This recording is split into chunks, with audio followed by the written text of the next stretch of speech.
Oi, esse é um trabalho de mediação. Eu vou apresentar a teoria dos jogos. A teoria dos jogos tem início no século XX, em especial após a Primeira Guerra Mundial.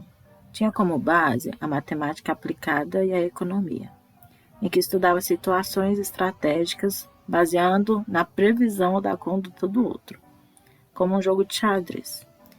Basicamente, eles tentavam ler a mente do seu inimigo, seu oponente, para saber o que fazer no próximo passo ou como ter um ganho sobre esse seu oponente.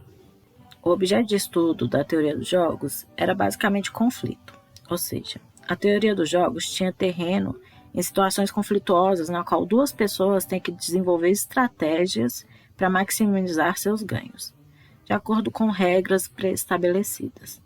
Até esse momento, a teoria dos jogos baseava-se nas teorias de Adam Smith e Newman, a qual tratava-se basicamente de uma competição, em que o objetivo é ganhar, ou maximizar ganhos levando o outro à derrota.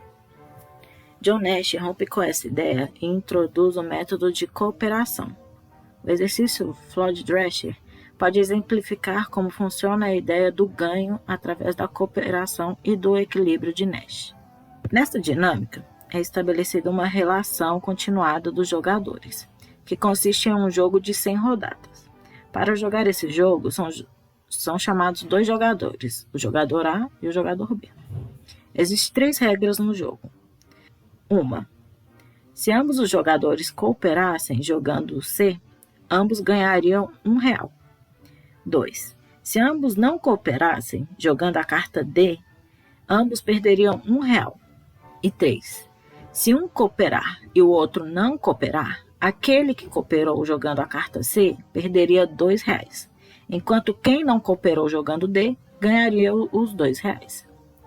Após quase 50 rodadas, ambos os participantes compreenderam que a solução de cooperação, jogar C, seria a melhor opção para otimizar os ganhos individuais dos jogadores. Assim, se ambos tivessem iniciado a dinâmica com ações cooperativas, ao final de 100 rodadas, cada um teria R$100.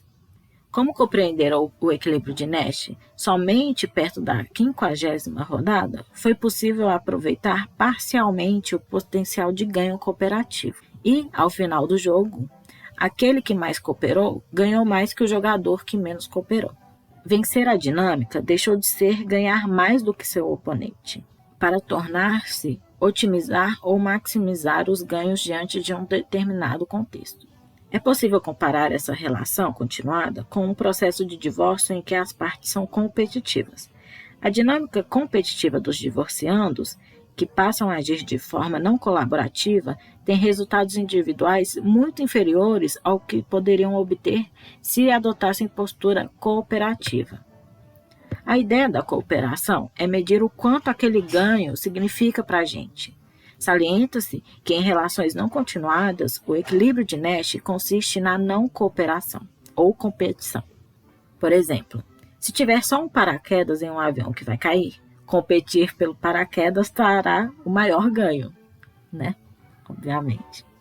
Por isso, a mediação trata de conflitos em que existe uma relação continuada, porque neste caso, o ganho individual é maior quando existe a cooperação, e existe um grande risco de perda quando a competição é utilizada.